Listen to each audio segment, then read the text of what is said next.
Llega en pantalla ya de Televicentro la edición de la mañana, amigos queridos, de El Informativo del Comercio TV. Muy buenos días, amigos televidentes. Gracias por unirse a nuestra señal y estar atento a toda la información que sale desde aquí, desde este noticiero, El Comercio TV. Es martes 6 de octubre del año 2020, así que con sol a esta hora en la ciudad de Quito les enviamos el abrazo efusivo, mucho para contarles en esta hora de comunicación. Con buena energía y deseándoles un excelente día, vamos a empezar contándoles que con 116 votos afirmativos, la Asamblea aprobó las reformas a la Ley Orgánica de la Función Legislativa, que prevé la creación de un comité de ética interna, elevar de 70 a 91 los votos requeridos para destituir a los legisladores y sancionar las ausencias o retrasos a las sesiones plenarias. Fueron 116 los votos afirmativos con los que el Pleno de la Asamblea Nacional aprobó la noche de este lunes las reformas a la Ley de la Función Legislativa. Y es que eran necesarias, dijo la ponente Jimena Peña. Porque si en efecto queremos un cambio en la Asamblea Nacional, esta reforma es imperativa y urgente. El texto final constó de 135 artículos, 4 disposiciones generales, 8 transitorias y una disposición final, donde se abarcan temas como los juicios políticos. Estos pasarán al Pleno de la Legislatura independientemente de los informes de la Comisión de Fiscalización. Con respecto a la destitución de los asambleístas, antes se necesitaba mayoría absoluta, es decir, 70 votos afirmativos, pero ahora con los cambios se necesitan 91 voluntades, es decir, mayoría calificada para proceder a la destitución. Se crea además un comité de ética integrado por 5 miembros, escogidos por el Pleno, que se renovará cada 2 años. Y funcionará únicamente para el conocimiento y sustanciación de las denuncias sancionadas con destitución. Por tanto, no podrá actuar de oficio.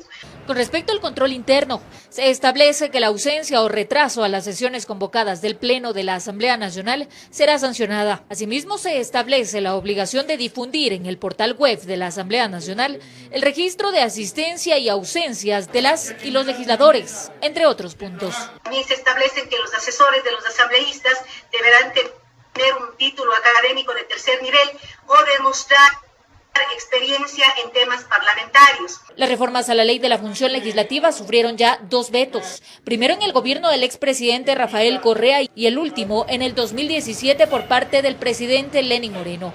Este es el tercer intento de la reforma a la Ley de la Función Legislativa que espera su veto o aprobación por parte del Ejecutivo. Informó Marilyn Jaramillo.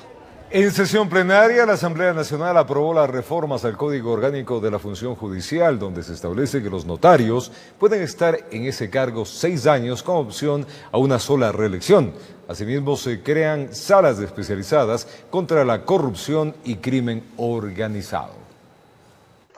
Con 123 votos afirmativos, la Asamblea Nacional aprobó el proyecto de reformas al Código Orgánico de la Función Judicial, que crea, entre otros puntos, unidades especializadas contra la corrupción. En el artículo 183, como mencioné, se establece una sala especializada de corrupción y crimen organizado. Asimismo, se incluyó la posibilidad de enjuiciar al Estado por una posible deficiencia en la administración de justicia. El juicio contra el Estado en la sustanciación y resolución de una determinada causa judicial. Sobre la figura de error judicial, la asambleísta Jimena Peña aseguró que el dictamen de la Corte Constitucional obligó a formular cambios en el texto del proyecto para clarificar su contenido. De allí que el acto disciplinario por dolo manifiesta negligencia o error inexcusable. En todos los casos se cumplirán etapas diferenciadas y secuenciales, respetando, eso sí, el debido proceso.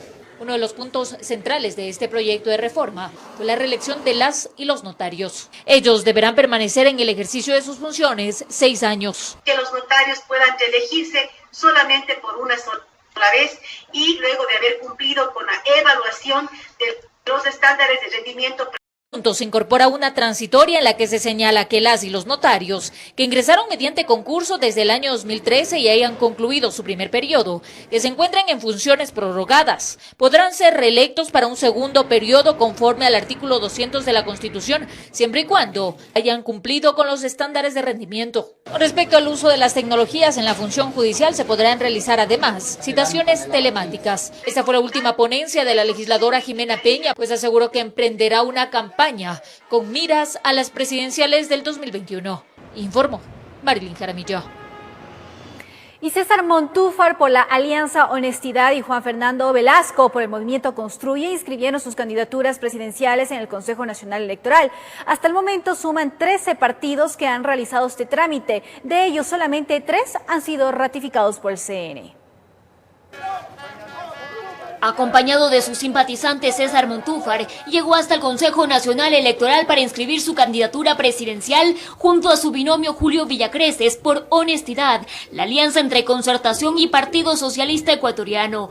Ambos adelantaron parte de sus propuestas de gobierno. Vamos a reformar la seguridad social, vamos a reformar la educación para que no haya niños que no tengan dispositivos electrónicos, vamos a descentralizar el país.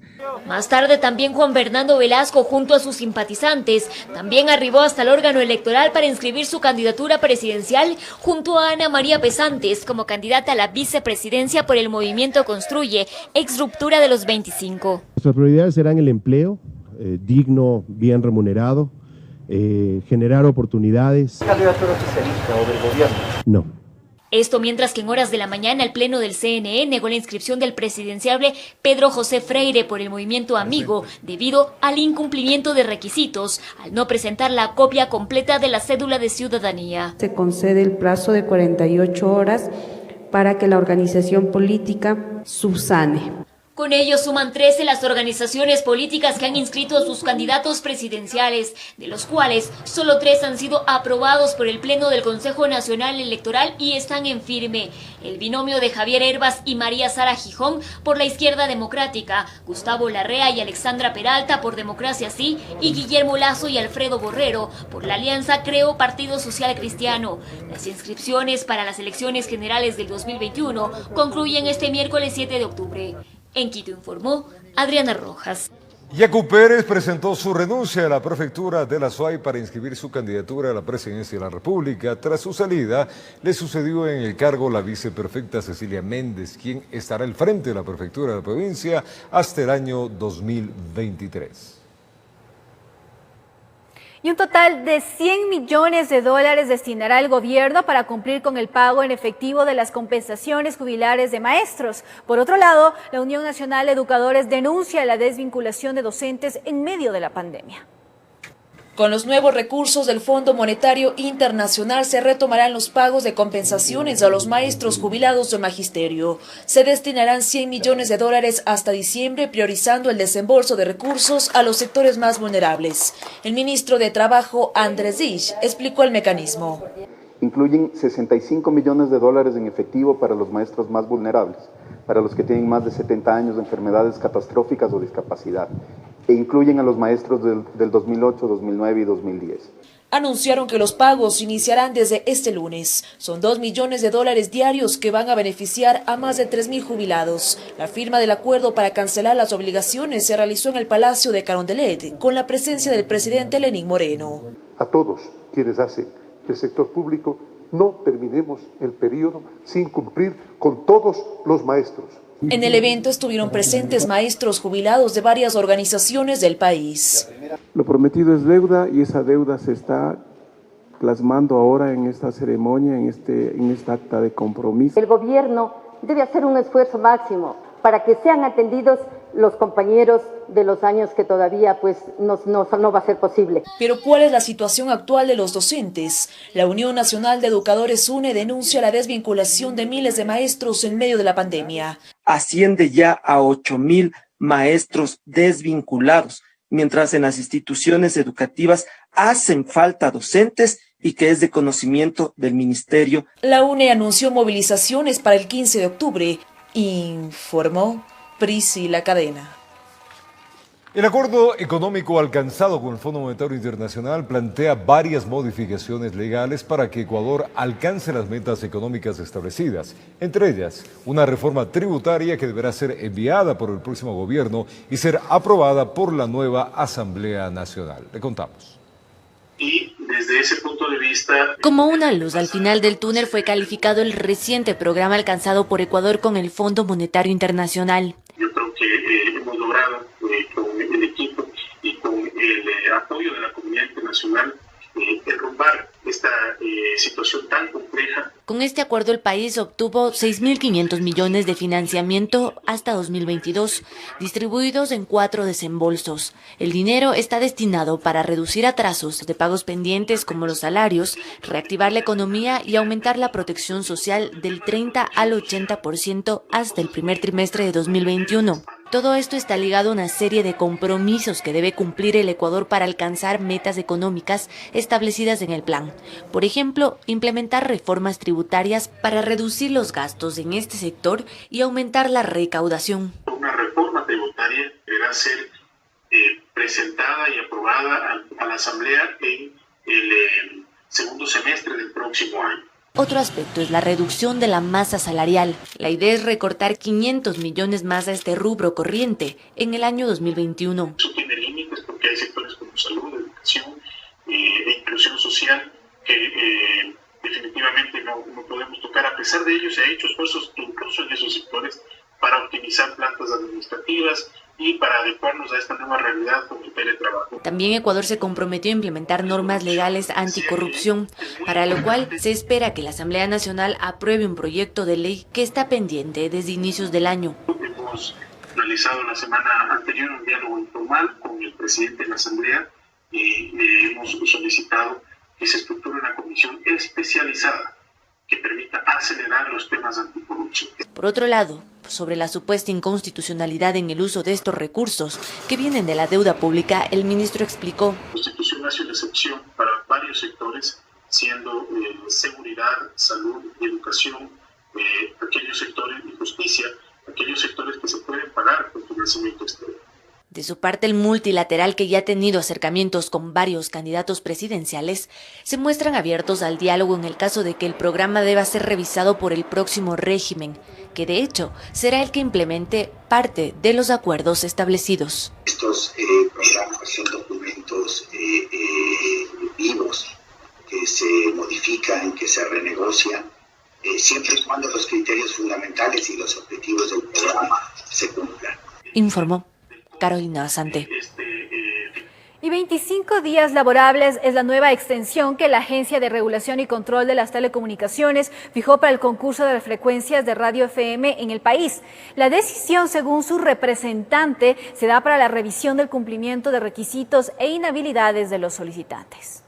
Son 621 solicitantes por 1.101 frecuencias de radio FM, quienes esperan la adjudicación de los títulos habilitantes en diciembre de este año. Según el director del Arcotel, entidad encargada de este proceso, actualmente se revisa el cumplimiento de los requisitos e inhabilidades de las solicitudes. Hasta el momento hemos recibido una parte de la información por parte de todas las instituciones públicas a las que solicitamos.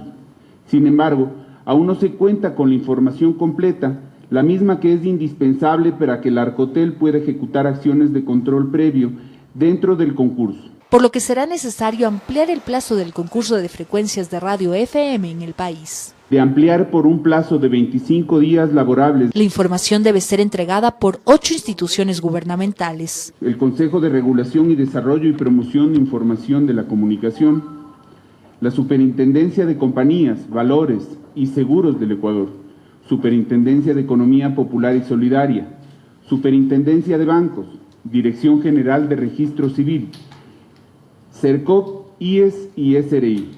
Por tanto, existen algunas modificaciones en el cronograma del concurso. Las resoluciones de adjudicación a aquellos participantes que no han solicitado revisión se emitirán a partir del 30 de noviembre de 2020. Las resoluciones de adjudicación para aquellos participantes que sí han solicitado una revisión será a partir del 4 de diciembre de 2020. Se espera que la entrega de títulos habilitantes de las frecuencias de radio FM se efectúe en la tercera semana de diciembre. El concurso inició el 15 de mayo de este año, informó Sofía Vintimilla. Al retornar, el presidente del Consejo de Participación Ciudadana, Cristian Cruz, rechazó la decisión de la Comisión de Fiscalización de proseguir con su juicio político. Estas y otras informaciones le contamos en esta emisión de la mañana del Comercio TV en Televicentro. Ya venimos.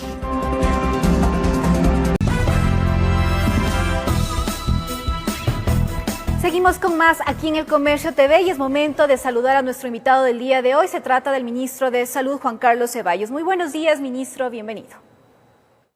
Buenos días con todos, un gusto estar de nuevo con ustedes. Ministro, en las últimas semanas los contagios y fallecidos, el mayor número se concentra en Quito. Entre antes de ayer y ayer hubo 305 contagiados, de ellos 191 fueron en la capital y de los 33 fallecidos, 31 fueron en Pichincha. ¿Esto no es una alerta de que algo no está funcionando en Quito, en sí, en Pichincha? No creo que sea una alerta. Mire, lamento, cada fallecimiento es un dolor terrible para la familia que lo sufre, pero yo creo que esta es parte de lo que es la curva de epidemia de esta y de cualquier otra epidemia. Nosotros tenemos en este momento un número mayor de pruebas que se están haciendo y por lo tanto el mayor número, al menos de los contagios, va a subir porque tenemos más pruebas. Las pruebas están focalizadas en ciertos sitios. Llegamos casi al 500,000 de pruebas ahora y obviamente el número de pruebas confirmadas son de 141,399 casos. Los fallecimientos, como digo, lamentablemente se han dado, pero si usted ve desde el inicio de la pandemia, lo que ha sucedido en Quito, en el distrito metropolitano, van bajando el número de fallecidos, ¿no? ¿Pero qué se piensa hacer, ministro? Pues hemos visto que todavía hay fiestas que se realizan sin cumplir con el número establecido, hay aglomeraciones y sin duda alguna esto está provocando también este incremento de cierta forma acelerado en la ciudad que es ahora el centro de la pandemia, porque hay otras ciudades también afectadas, también como Cuenca. Tiene toda la razón. Hay que considerar que esta no es una pandemia que ha terminado, estamos lejos de terminar la pandemia, porque de las cifras que nosotros tenemos son, miren, Quito particularmente a lo que usted se refiere, 22% de las personas ya se contagiaron y desarrollaron anticuerpos. Pero ¿qué pasa con las otras 4 de 5 personas? Esas, el 80%, cerca del 78%, todavía debe contagiarse. Entonces, estas fiestas clandestinas, las concentraciones que tenemos de fiestas y de celebraciones, no deben darse porque en realidad es ahí donde está el contagio. Pero ¿cuál es el nivel entonces de ocupación? Si usted dice que todavía sobra un porcentaje que tendría que contagiarse aquí en la capital, 1 de cada 5, tengo entendido, según lo que usted también ha manifestado, señor ministro, que son quienes ya se han contagiado aquí en la capital. ¿Cuál es ese porcentaje de camas que está disponible, por ejemplo, en la unidad de cuidados críticos de pacientes COVID-19? Porque el alcalde de Quito también incluso ha manifestado que está al tope y si todavía falta una cantidad de personas por contagiar, ¿cómo se va a abastecer? No, mire, las camas, la ocupación de las camas, la demanda de camas va disminuyendo. Yo no creo que el alcalde haya dicho que está al tope cuando él tiene el bicentenario, que hay un porcentaje muy grande de camas que están libres. Cerca del 60-70% de las camas del bicentenario están libres. En Pichincha, yo tengo este momento frente a mí, la ocupación de las camas de terapia intensiva de las UCIs es del 86%, y esto es lo que desde que inició, digamos, unos 8 semanas es la cifra más baja, y la ocupación de hospitalización es 71%. Mire, le digo, en el Eugenio Espejo, por ejemplo, que es un hospital que trabaja muy bien, es el ícono del país en términos de atención médica, 10 camas de las 27 han sido ya pasadas a que atiendan otro tipo de enfermedades. Estas buenas noticias no nos deben alertar para que bajemos la guardia. Más bien, les repito, en este momento tenemos que ser mucho más cuidadosos. Y si me permite 10 segundos, en esta nueva fase, dentro de las casas es cuando se deben evitar las aglomeraciones, las conglomeraciones. No podemos tener dentro de casas sin ventilaciones, sin ventanas abiertas, sin puertas abiertas, la concentración de las personas. Más de 5 o 10 personas no pueden estar, dependiendo obviamente del lugar. Mantengamos la distancia, usemos mascarilla en lo posible, pero hay que evitar dentro de las casas el hacer las reuniones. Es ahí donde está la mayor fuente de contagio. Señor ministro, antes de empezar con esta entrevista, conversábamos los dos por interno. Usted me decía justamente que en esta nueva fase se van a hacer ciertos controles. ¿Cómo va a funcionar? Por lo que hemos visto, como decimos, quizás esta indisciplina de la gente. Pues al parecer también, como todavía hay estas aglomeraciones, todavía hay estas fiestas, el mensaje del gobierno a través de su campaña Yo Me Cuido parece no estarle llegando completamente a la ciudadanía. Por eso la indisciplina. Yo creo que a nivel del exterior, si usted se pasea por cualquier ciudad, yo voy frecuentemente a Guayaquil y en Guayaquil y en Quito, pudiera decir, en las otras ciudades aledañas, el 99, sino el 100%, la mayoría de la gente usa mascarilla cuando está afuera, pero ese ya ha dejado de ser el problema. El problema es otro, el problema es en el interior, en las reuniones que nosotros hacemos con nuestros familiares, que hacemos con nuestros amigos. Es ahí donde además comemos, además bebemos, y el problema es serio porque es ahí donde sin mascarilla, al comer o al beber, se hace el contagio. Entonces, es ahí donde viene el clamor a la ciudadanía. Mire, es dentro de las ciudades, en los habitáculos cerrados que no tienen ventilación, donde la gente no debe estar. Entonces, estas estadísticas y estos indicadores actuales nos podrían hacer pensar que quizás se pueda llegar a un nuevo confinamiento sectorizado, es decir, en las provincias más afectadas, los cantones más afectados. Siempre hay una posibilidad de eso. No, nosotros estamos luchando contra una pandemia que, como su nombre le indica, es mundial, en el cual la mayoría de los países están contagiados. No hay una vacuna disponible todavía, no hay un tratamiento disponible en este momento, excepto el Remdesivir que lo hemos llegado al Ecuador y que lo estamos utilizando para ciertos pacientes nada más. Y no hay un diagnóstico que permita saber si a través del PCR, por ejemplo, el virus está presente en las personas durante los primeros 5 días del periodo de incubación. Y entonces, obviamente, si es que hay más contagio, hay más indisciplina de las personas, es obvio que va a haber más contagio, un contagio más rápido. La clave de aquí es que el sistema sanitario pueda contener eso.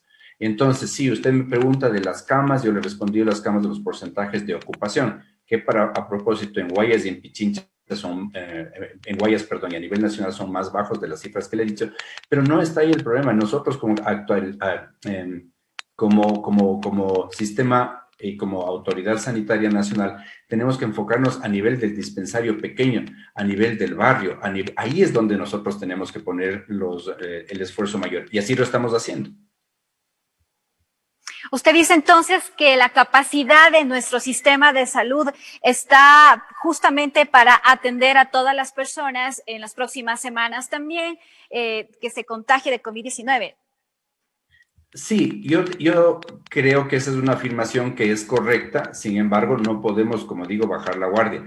Este momento tenemos, y yo vuelvo a hacer hincapié en el asunto de que es importante tener camas de cuidados intensivos, camas de hospitalización disponibles y estamos trabajando. Nosotros hemos contratado un sinnúmero de nuevas personas, por ejemplo, cerca de 2.200 personas han sido, o más de 2.200 personas han sido contratadas para el efecto.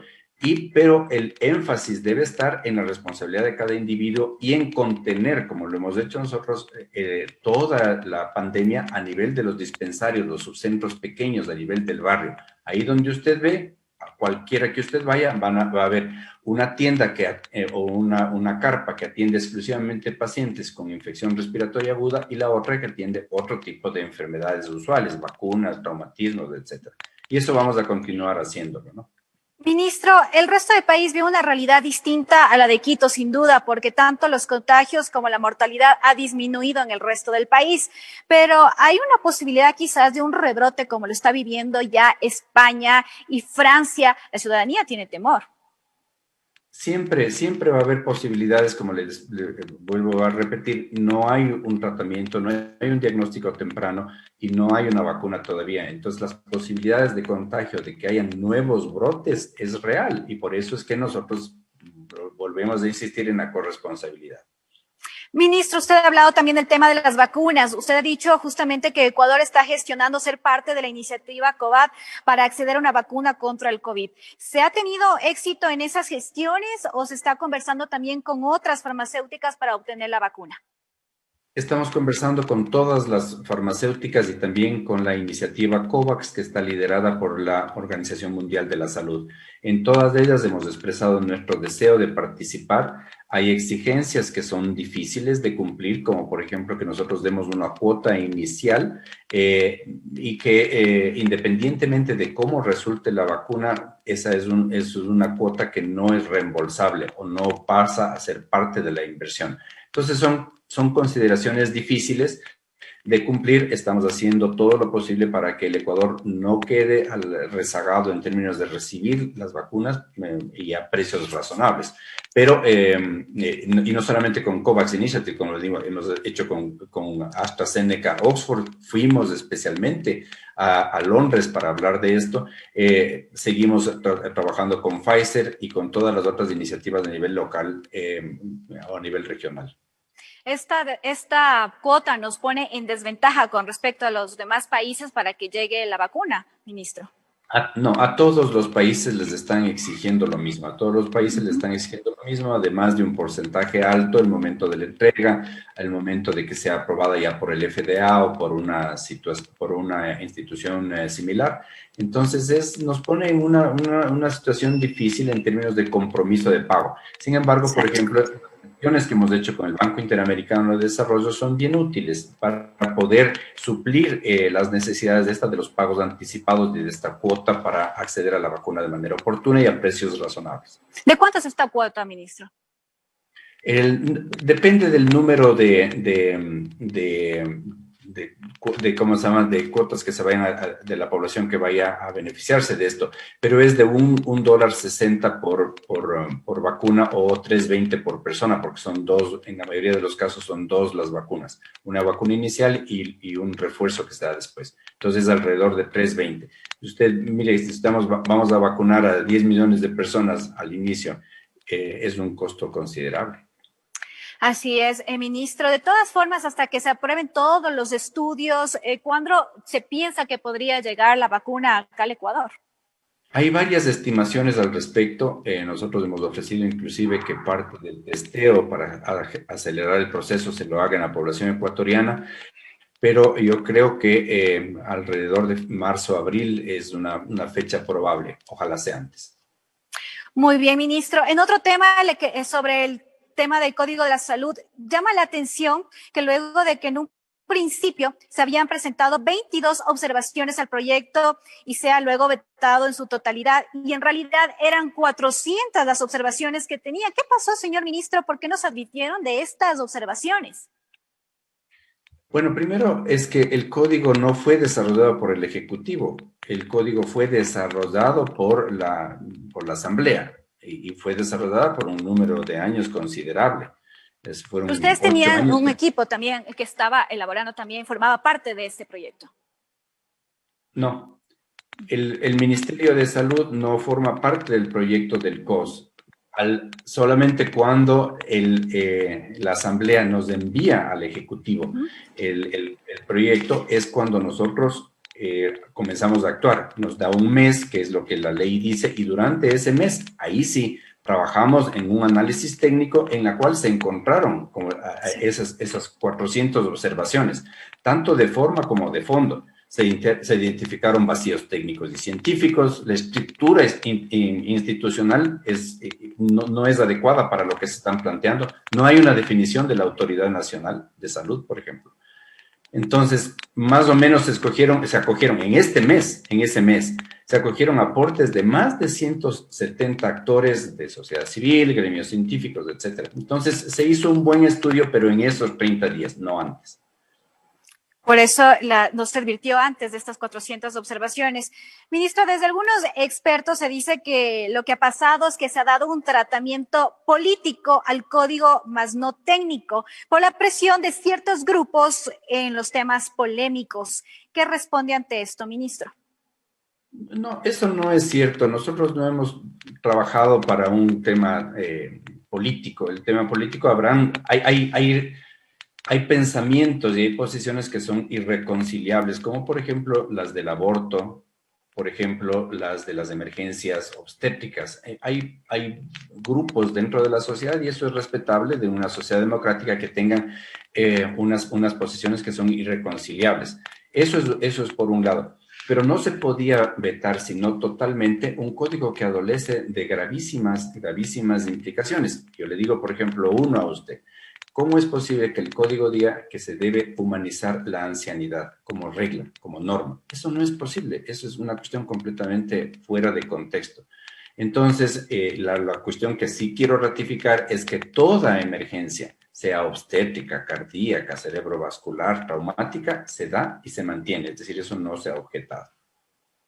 Señor ministro, el nuevo código que propuso el presidente realizar, ¿lo puede tomar como base ya al realizado por la Asamblea? Así es, y eso, mire, el otro punto es completamente punitivo. Yo como médico no puedo dejar de defender a mis colegas médicos. Ellos tienen y tenemos todos una responsabilidad, pero 172 sanciones administrativas. Ahora existen 10. Se sube a 172, eso es impensable, que nosotros hubiéramos podido aceptar eso. Pero tomemos esta acción, tenemos un año para trabajar con la nueva asamblea, con la nueva comisión de salud, para conciliar aquellos puntos que son indispensables. Otra cosa que la ciudadanía tiene que entender es que si es que nosotros íbamos por un veto parcial, la asamblea podía no utilizar o no aceptar ninguna de nuestras recomendaciones y aceptar el código como estaba, es decir, lleno de imperfecciones. ¿Y cuándo se empezará a trabajar en este nuevo código? Estamos trabajando ya en varias secciones de los códigos, ¿no? Por ejemplo, aparte de las sanciones, yo he tenido un acercamiento ayer con el señor presidente de la Federación Médica Ecuatoriana. Hay un grupo de expertos que son los que inicialmente nos hicieron las recomendaciones, entonces vamos a trabajar. También queremos iniciar a nivel de varias mesas técnicas a nivel nacional, trabajos con la Federación Médica y con la Asociación de Municipalidades del Ecuador, AME, como para trabajar conjuntamente estos tres sectores, Ministerio de Salud, Federación y Alcaldías o GATS, para trabajar conjuntamente en las soluciones de estos problemas que son críticos y que tenemos que trabajarlos conjuntamente.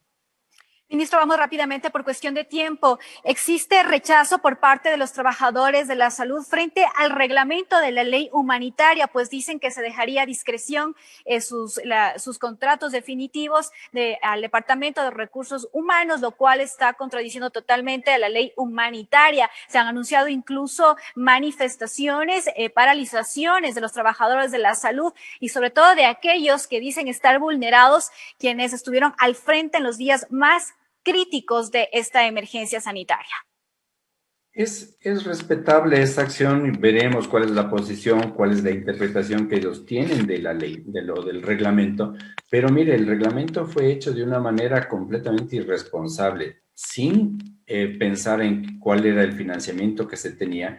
Y en segundo lugar, en varios aspectos contradice, por ejemplo, a la LOES, a la Ley Orgánica de Educación Superior, en la que en una parte se dice que los becarios los posgradistas autofinanciados deben estar, y en la otra dice que no deben estar. Entonces esa conciliación la estamos haciendo también consultando con la Contraloría y con la Procuraduría General del Estado.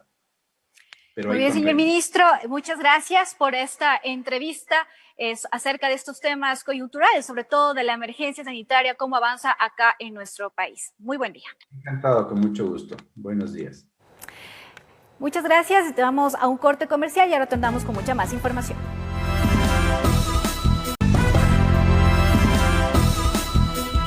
Y seguimos con más información acá en el Comercio TV, Noticiero de la Mañana de Televicentro. El presidente del Consejo de Participación Ciudadana, Cristian Cruz, rechazó la decisión de la Comisión de Fiscalización de proseguir con su juicio político. Asegura que existe violación al debido proceso, por lo cual la moción de censura es ilegal. Le contamos. De acuerdo a Cristian Cruz, existe más de un motivo que deslegitime el informe aprobado por la Comisión de Fiscalización, dando luz verde a su juicio político. Primero, se refiere al pronunciamiento de la Procuraduría sobre la reestructuración de esta mesa legislativa, que al no existir una norma expresa que hable al respecto, se recomendó al Pleno no proceder. ¿Qué quiere decir esto? Que todo lo actuado por esta Comisión de Fiscalización es ilegal. Además manifiesta que el pedido de juicio político impulsado por Henry Kronfle no cumplió con las firmas requeridas, por lo cual no sería válido, asegura. Al no tener las firmas correspondientes piden una prórroga, cosa que no existe ni en el reglamento ni en la Constitución. Sin embargo, estas firmas sí constan dentro del informe y también en la calificación que realizó el Consejo de la Administración Legislativa. Pese a eso, Cruz se mantiene que la moción de censura en su contra se enmarca en un tema político, pues asegura que no hay elementos que lo sustenten. Este juicio político se hace a base de supuestos, de imaginarios, de subjetividades. En cambio, los miembros de la Comisión de Fiscalización aseguran que existen estos elementos y fueron encontrados durante la indagación. El señor Cruz ha puesto de manifiesto sus falsos argumentos. Él en su comparecencia no se dedicó a presentar sus pruebas de descargo como corresponden, sino más bien a insultar o a cuestionar algunas acciones de la Asamblea, pero sin ningún fundamento. Es por eso su recomendación, pero en el informe también se manifiesta que se han remitido estos documentos a otras instancias como la Agencia Nacional de Tránsito para que se cambie el tipo de licencia de Cristian Cruz, al CONADIS para que haga la revisión del carnet de discapacidad y también a Fiscalía, en donde se lleva adelante una investigación penal. En la Asamblea, por lo pronto, se espera conocer este informe por todos los legisladores y que sea convocado el Pleno para el juicio político. Informó Carolina Basante. Y la diligencia en la Corte Nacional de Justicia para recoger el testimonio anticipado del exdirector del SECOV, René Tamayo, fue suspendida hasta este martes. Una notificación no realizada a un abogado fue la causa de la suspensión temporal de este proceso. Fue en horas de la mañana de este 5 de octubre que se tenía prevista la audiencia para recoger el testimonio anticipado de José Tamayo, exdirector del SECOV, mismo que se encuentra acusado por el delito de delincuencia organizada junto a no menos de 18 personas más. Lo que el ingeniero Tamayo va a decir es lo que le conviene, como lo han estado diciendo el resto de coprocesados que se han sometido a estos testimonios anticipados. Lo que haya tenido que decir el exfuncionario no se llegó a ejecutar, pues la audiencia fue declarada fallida. El motivo tiene que ver con un error en el envío del enlace para la conexión de los sujetos procesales. Teniendo esto en contexto, la defensa del exasambleísta Suero no pudo mantener conexión a la misma. El testimonio anticipado el día de hoy fue suspendido hasta el día de mañana, 11:30 de la mañana, que nos han vuelto a convocar, en virtud de que hubo un problema en la notificación y uno de los sujetos procesales no pudo conectarse por error de la notificación. Si nada falla, este martes Tamayo tendrá la oportunidad de declarar varias acusaciones realizadas en su contra, como por ejemplo si logró llegar al cargo de director del SECOV por recomendación del exasambleísta Suero. No hay ningún inconveniente que cualquier diligencia se dé siempre y cuando haya sido esta proveída o despachada dentro de la instrucción fiscal. Entonces, sin perjuicio de que se agregue cualquier pericia o cualquier diligencia que se realizó posterior a esta fecha, tiene total validez. Quien fuera director del SECOV solicitó a la Fiscalía el pasado 30 de septiembre acogerse al proceso abreviado, informó Javier Rosero. La prefecta del Guaya, Susana González, dice que está dispuesta a dialogar con los ejecutivos de Conorte, siempre y cuando sea en el Consejo y ante los medios de comunicación. Sin embargo, informó que los contratos fueron hallados en oficinas privadas, por lo cual ha solicitado el inicio de exámenes de Contraloría. Le contamos. Video y 64 cajas para explicar cuando iniciaron el análisis de la documentación contractual de las concesiones viales. No aparecieron en ninguna oficina de este edificio. Son parte de los documentos que, como si fuese una tienda de barrio, estaban en oficinas privadas. Sí. La prefecta Susana González insistió en que al notificar la multa de 23 millones a Conorte y 7 a Consegua, nunca se violó el debido proceso. No tuvimos descargo, no tuvimos mantenimiento de obras, ni ningún tipo de respuesta de los concesionarios. ¿Por qué no fueron multadas en su momento por las autoridades anteriores? Ya responderán de una auditoría ampliatoria a los contratos no ejecutados. Ambas empresas interpusieron por ello una acción de protección, cuya primera fase se llevó a cabo la tarde de este lunes. Hay varios alcaldes presentando lo que en derecho se llama amicus curiae, es decir, amigos de la curia. Han presentado escritos y el juez pues les va a permitir presentarse. No se discuten otras cosas, solamente si hubo o no derecho a la defensa. Aún así, el pasado lunes el Consejo aprobó por unanimidad el inicio de la terminación unilateral de los contratos. Si ellos quieren conversar, va a ser aquí, frente a ustedes, a las cámaras, frente a Transparencia Internacional y frente a la sociedad civil. La diligencia continuará este martes, al margen de lo que suceda en las próximas 48 horas, informó Jorge Escobar. Y 5 universidades fueron autorizadas por el COE Nacional para el retorno progresivo a clases presenciales. Además, 2 colegios privados de Quito y Cuenca se encuentran dentro del denominado Plan Piloto. Por unanimidad, el COE Nacional resolvió autorizar, bajo la figura de plan piloto, las solicitudes presentadas para el retorno progresivo a clases presenciales de 5 instituciones de educación superior. Se trata de la Universidad de los Hemisferios, Universidad de las Américas UDLA, Universidad Internacional SEC, Universidad Politécnica Salesiana y Universidad Ecotec. En el caso de la Universidad de los Hemisferios, su rector Diego Jaramillo cuenta que por tratarse de un plan piloto, se iniciará en primera instancia en el puerto principal. Vamos a comenzar primero en Guayaquil, por lo menos nosotros. Lo vamos a hacer con la Escuela de Negocios. No son más de 100 personas. La idea es empezar en noviembre. Asimismo, en el marco de dicho plan se encarga a la Secretaría de Educación Superior, Ciencia, Tecnología e Innovación CENESID y al Consejo de Educación Superior CES realizar el monitoreo quincenal del pilotaje e informar de su implementación al COE Nacional sobre los resultados, pues hay que cumplir con estrictos protocolos. Lo fundamental es garantizar el distanciamiento social.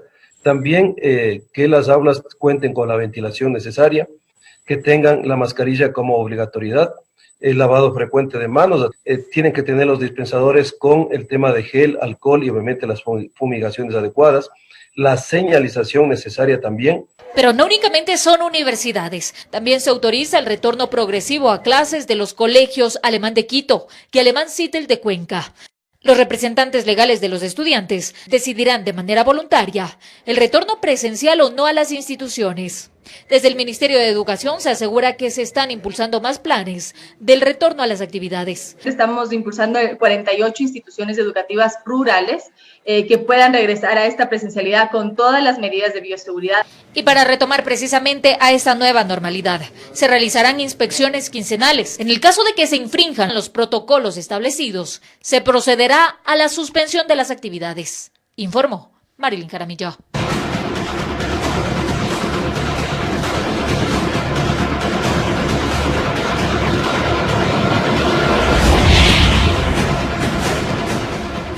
Las manifestaciones de octubre dejaron pérdidas económicas y sociales. A un año de este hecho que convirtió al Ecuador en un campo de batalla, autoridades y una de las figuras de la comunidad indígena analizan y detallan lo que quedó de un fenómeno efervescente. Veamos.